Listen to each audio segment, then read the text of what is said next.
Hello, I'm Vartanian. I'm the founder and CEO of Modern Icon. We hand make some of the best canine gear on the planet right here in South Carolina. And we've enjoyed being able to do that over the last 9 years. But one of the things that's been the most beneficial to us hasn't just been making this gear for these canines and their handlers, but it's actually getting to know the individuals and their dogs. To us, they're not just customers, they're family. And today we're gonna get a chance to have a conversation with one of those people that we do consider to be family. And his conversation is incredible. Hopefully it's gonna be inspirational. This is gonna be with Brandon Surratt, former LEO, full-time canine handler who's now training, but also has an incredible story to tell and an incredible mission behind his organization. So we hope that you enjoy it, and we're gonna get right into it. Hey Brandon, what's up? Hey Lee. How's it going? Good, buddy. How are you? Good, good. Hey, thanks so much for joining us. Now, I've known you for years, and you're close enough that I consider you like family, but for those people who don't know you and don't know who you are and what you've done, would you mind just sharing a little bit about, your background and time as an LEO? Yeah, my name's Brandon Surratt. I did right at 18 years in law enforcement. Almost, I'd say more than 3/4 of my career was spent in canine. And just recently in May, I decided it was time to, take a chance on faith and take a new adventure and started my own business. So I'm still doing dog stuff, which is my passion, my heart, and dealing with the community, teaching them how to handle their dogs as far as that goes, has been a very smooth transition compared to going out on the manhunt for somebody who takes off from law enforcement. Nice, yeah. Well, and what was it that got you into working with canines in the first place? So my first dog, it just happened, it was like happenstance. It came available, he came available. He had a handler prior to me. And so I was like, I talked to my wife and I said, I think I want to try doing canine. And at first she was pretty resistant against it because she's like, we've got too much going on. We owned a pet store at the time. She's like, I don't like this.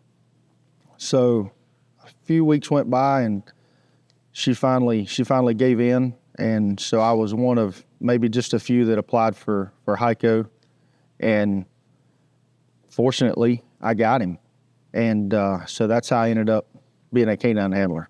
And that's awesome. I went to a 2-week school. And that was dangerous. They said, hey, here's your dog. We're going to send you to a 2-week training school. And fortunately, I was trained by Charlie Kirshner in my first class. And he started the very first bomb dog in the United States. And I got to spend a lot of time with him. I actually still talk to him till this day. And I wish I knew half of what he's forgotten when it comes to dogs. That's awesome. Well, so do you remember how you found out about Modern Icon, and do you remember our first time we ever met? Yeah, so I actually come to your house to pick up a leash, and it was in the basement. And you're like, hey, come in here, take a look at my setup. And I walked in, and I was like, be honest, you had 2 sewing machines, I think, down there at the time in the basement. And I think you probably had some 1970 shag carpet still down there in your house. And it's all vintage. Yeah, well, I mean, just like the leashes and all the equipment that y'all make, it turns out to be vintage because it's stuff that doesn't tear up, and if it does, y'all honor it and say, let me fix it and replace it or make it better than it was. So yeah. The equipment is bar none better than anything out there. Oh, thank you. I appreciate that. Well, so your canine Hyco, that was a very special canine. Do you mind telling us a little bit about Hyco's career and his time in service? Yeah, so the whole incident, how it started was I was supposed to go get, he had broken a tooth prior to that day on October 21st, 2015. And it was on a Wednesday. I was going to get his tooth capped or measured, looked at from where he'd broken it a couple weeks prior. On the way there, we were going to stop and get lunch before I went to Greenville to have it looked at. They boloed a carjacking that had just happened over in Townville. Now, I was probably a good 10 miles, 12 miles from where the incident happened, and the interstate was close to there. I mean, there was hundreds of roads that, the person could have taken. And we were a new unit. We just got 3 new dogs in the unit. And I was like, before I head to Greenville, I'm going to just turn around, just take a chance and see if I can see this car. Heading back, they crossed the double bridges there on Highway 24, and the deputy said, "Hey, I think I've got them coming across the bridge." So I slow rolled and kind of waited on them until they pulled up to an Ingalls. They saw me and pulled into the Ingalls, and I was like, "Man, there's no way this is a carjacking suspect. Who's going to pull over?" So they pull into the parking lot. They kind of pull through, and then they shoot back out on the Highway 24. I was like, well, maybe it is. So we start chasing them. Triple digits going down Highway 24, and they go to turn on a New Hope Road, and when they make a left, the brakes got too hot, and they hit a culvert. Well, it was given out as a carjacking suspect, so I was like, I'm going to try to get them before anything else happens. 3 people jump out of the car, which is what they boloed, 3 suspects, and they were all armed. So they were running towards Section 8 apartment complex. There was always kids out there. And then on the other side of the Section 8 complex was elementary school. And it was around lunchtime, so I know that there was going to be kids outside. And I was thinking, I can't let these guys get to anybody else to hurt them based on the call that came out.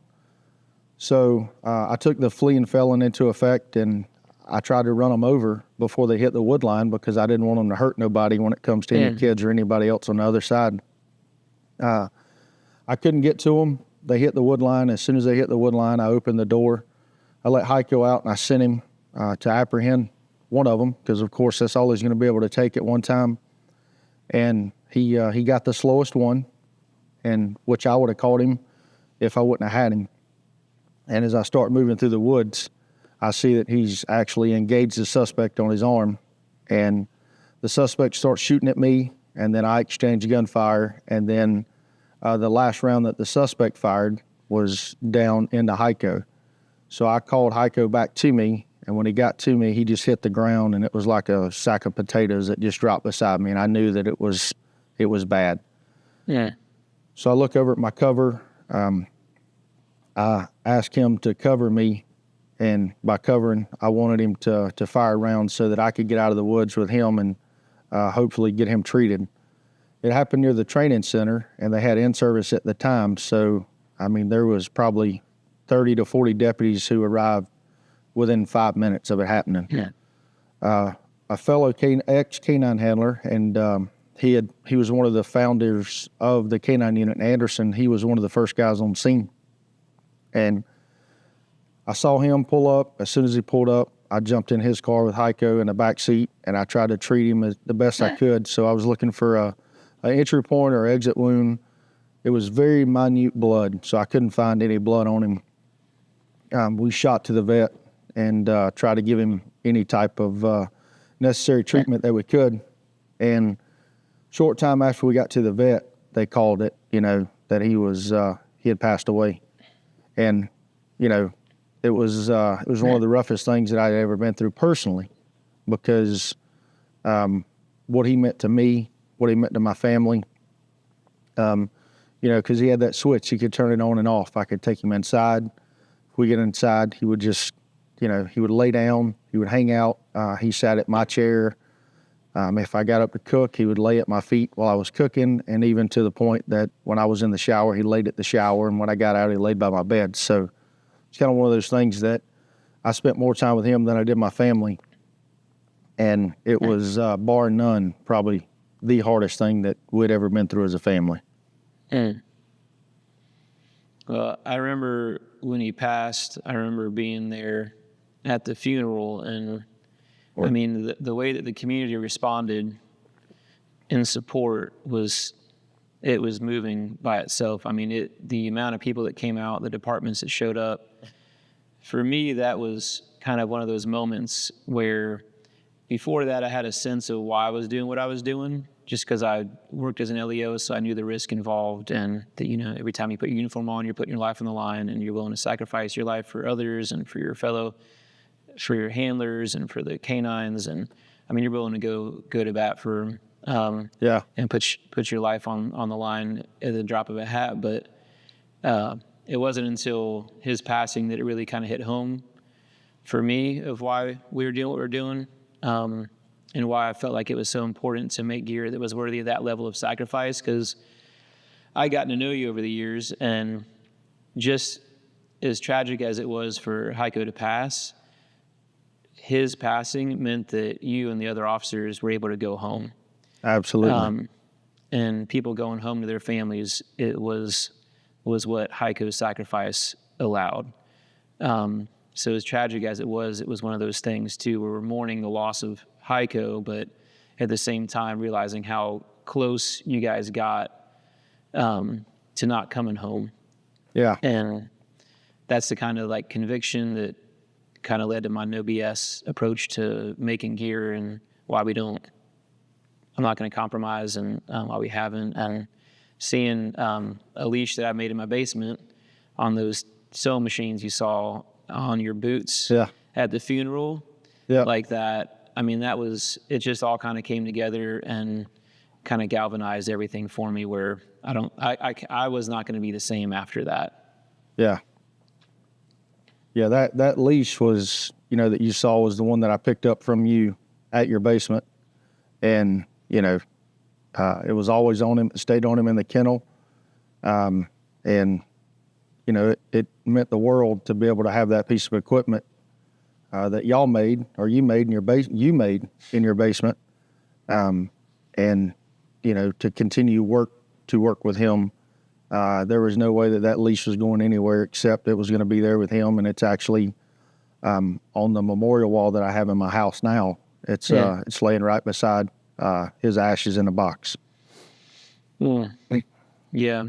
Yeah, well, and I think that unless you've walked in our shoes as LEOs and you've been to the funerals of your partners or of these canines, or sat outside and pulled security so a widow and their kids could sleep. Yeah. I don't think you can have an understanding of why it is that you do what you do. You can have a theoretical idea, but until you've at least walked in our shoes, you really can't understand what that brotherhood's like, what the connection's like, what that family is like, and being part of it is kind of shapes everything after.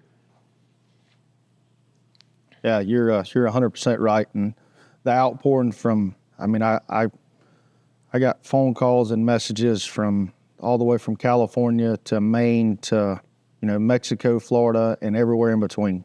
And I still get stuff in the mail from people around the, you know, memorial date that he was killed. I get phone calls. I mean, it still has an impact across the community till this day. Well, in that, I think that's one of the bigger things takeaway-wise that I've seen, and you know, locally, and then also, I guess, like you're saying, nationally too, is, you know, the amount of support that really does exist that you don't see every day for LEOs specifically. You know, you get on the 24-hour news cycle and everything sounds negative, but when rubber meets the road and it really does matter, everyone came out. People lined the streets. I remember, it was standing room only. I mean, that kind of thing to me means a lot, because it does show you that the community really is out there for us, like we are out for the community. Yeah, there's way more positives that come from the community than negative. The only negative that comes from the community is the crap you see on the news. And I refuse to watch it. I refuse to watch the news, because if you want to get pissed off and if you want to have a bad day, turn the news on. It's facts. And you realize all the negative that they push out. Yeah. You know, there's not much positive the news pushes out, and I mean, it's depressing. Mm-hmm. Yeah, I mean, I think that's by design, unfortunately. But yeah. I mean, the community's response was incredible. How did you decide to move on? Like, after that, what's life like for you? And then, you know, what kind of next steps did you take after you passed? Well, my philosophy is, when something negative happens, you can either You can either hang on to it and stay sour, or you can get back on the horse and move forward. And I'm the type that I'm not going to be down. I said, hey, I'm gonna get back on the horse and I'm gonna get another dog. And that's exactly what I did. I got another dog, and I worked him for over 7 years before we both retired at the same time. And it's not that if you get a dog that passes away or gets killed in the line of duty, you're not replacing the dog by getting another one. You're moving forward, and what you can do is hang on to the legacy that the dog you had. Hang on to that legacy and never let it go. You can't compare the two. You'll never be able to compare the two. But the only way to move forward is to get back on the horse.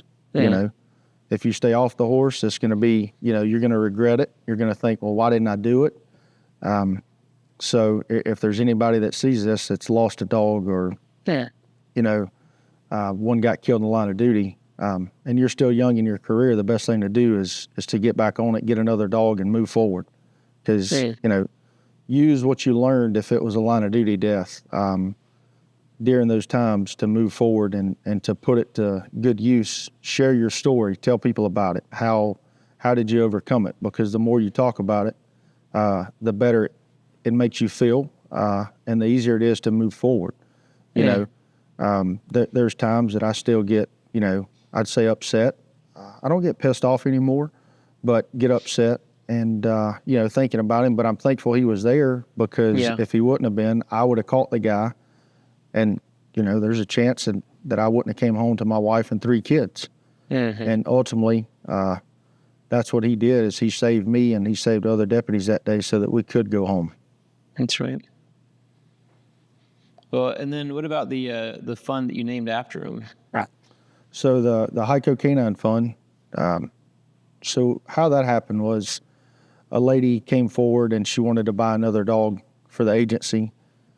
And she said, I'll pay everything that it cost. I want to write a check so that y'all can buy another one. Well, at the time, she went to the command staff and they said, we can't promise you where that money will go.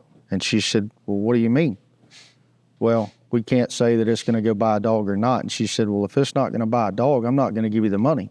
And I'm not going to raise the money for it. So some people came together and they started a 501c3 called the Hyco Canine Fund.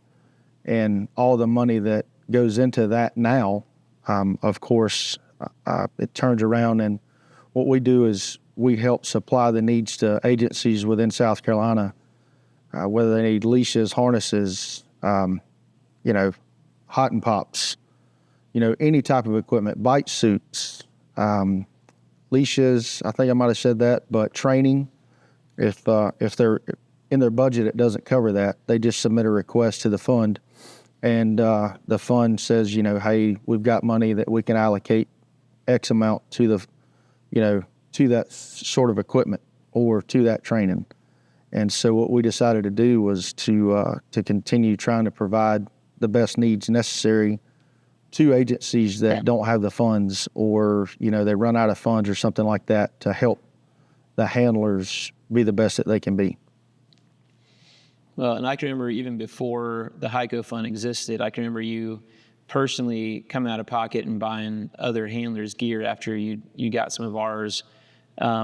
Like, your generosity has always been one of those things that's been an inspiration to me, along with your faith. And I don't know how to thank you for that, but it showed me that there were people willing to help equip the people that needed it the most. And that's kind of the whole point of what we do, I believe, is that the people that deserve it the most are usually the people that are thought of the last. Yeah. And it's a lot of times comes in down to budget, like you're saying, where people aren't able to allocate money for these canine units because the rest of the department needs it. And it's groups like your Hyco Fund and people like yourself that are willing to literally go out of pocket if they had to get people the gear that they need, because it could potentially save somebody's life, and that they're making a difference. I mean, it's always been really inspirational to me, so I appreciate that. Well, thank you for the kind words. And, I stand by that. You have to take care of people. You got to take care of people. You got to put others in front of yourself. And my philosophy is, when it comes to life, is it's my wife, or it's the Lord, my wife, my kids, and then anybody else that I can help. You know, if I've got $1 left over and somebody asks me, if, you know, a homeless guy asks me, I'm not just going to give it to him, because I know normally what your homeless guy is going to do is go buy a crack rock or something. But, you know, I'll offer it up. You know, hey, let me go in the store and buy you something. You need socks, you need shoes, something to eat, and you just got to take care of people. You can never look down at somebody based on their circumstances, because you don't ever know if you're going to be in that situation. So you try to always treat people the same way you want to be treated in that exact same situation. So taking care of others is what it's about. It's awesome. You can't live life alone. Yeah. You know, I'm big on that. You know, the Lord says you can't carry your burdens by yourself. You got to put them on others to help you carry it. And if you're not helping others carry it, then you suck. That's awesome. I love it. It's so true. Well, so how can people get involved with the Hyco Fund? So since COVID hit, and unfortunately, I don't hate many things, but I hate what COVID did to this country. By, you know, the administration pushing, the president pushing, you know, COVID as hard as they did, shutting everything down. We took some time off, so we've taken the last 3 years off from any fundraisers or anything like that. But fortunately, people have continued to give, and we're still able to help canine handlers across the state.